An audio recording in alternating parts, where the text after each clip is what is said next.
We all believe the hardest part of taking medication is swallowing the pill. Turns out, the hardest part is figuring out what you're taking and why. We talk a lot about medical breakthroughs, new drugs, new devices, new treatments. But one of the most common and preventable errors in healthcare isn't high-tech at all. It happens after the prescription is written, at home. More medications are taken at home than outpatient clinics and hospitals combined. According to a study conducted in 2019, up to 96% of older adults frequently acknowledge that they make medication mistakes. Globally, medication errors contribute to millions of preventable complications every year. In developing countries, this confusion is amplified.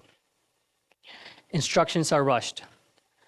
Medications are labeled in a language that the patient doesn't understand. Add that with literacy barriers and limited follow-up, and medication management becomes less like healthcare and more like guesswork. When healthcare turns into guesswork, the odds aren't great.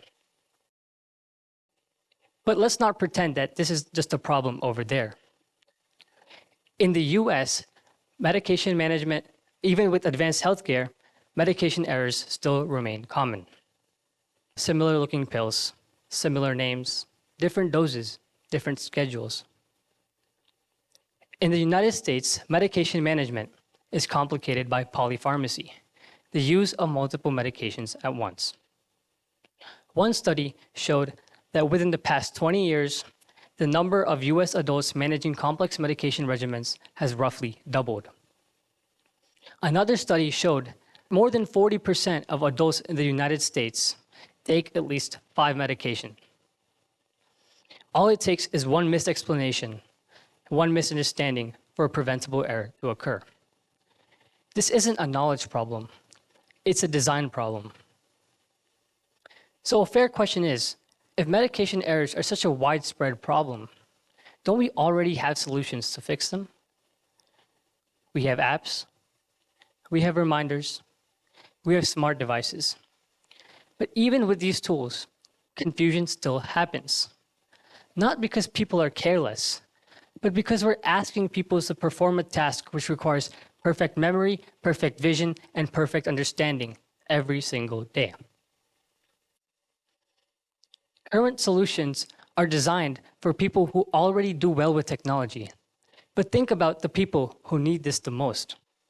Older adults, people managing multiple medications, people with decreasing vision and memory, people navigating healthcare in a language that isn't their first. For them, technology often adds one more layer of confusion. And this creates a paradox. The people who need the most support are the least likely to benefit from current tools.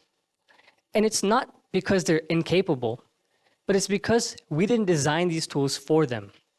We designed these tools around them. Good design doesn't ask users to adapt to technology. Good design adapts technology to users. So instead of thinking, how can I make a better medication management app? I started thinking, what would medication management apps look like if we designed it for the people that struggled the most? So instead of starting with features, I started with people.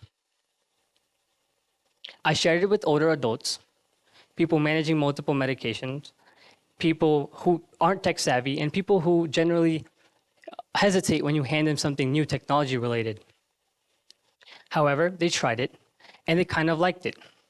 And that was surprising. They liked it not because it was flashy, but because it felt less intimidating. The instructions were clearer, the steps were fewer, and the design didn't assume perfect memory or perfect vision. This app also won second place at the US Congressional App Challenge, and this was exciting because it showed me that this could have an impact beyond my own community. So let me leave you with this. Technology isn't the enemy. Phones, apps, AI, they're just tools. Tools don't have intentions. Tools don't decide how they're used. We do.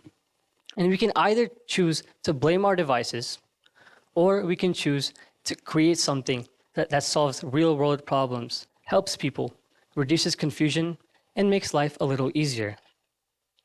And this choice is a responsibility, or perhaps opportunity, of our generation. We grew up with these skills. We understand these things intuitively. We had these skills which no previous generation had at our age. And this gives us a rare chance, not just to consume technology, but to shape it. Let me leave you with this. Look at the tools in your hand, the devices you carry, and think, how can I design something that can benefit the users who struggle the most? Because when we design with empathy, technology starts being both impressive and impactful. Thank you.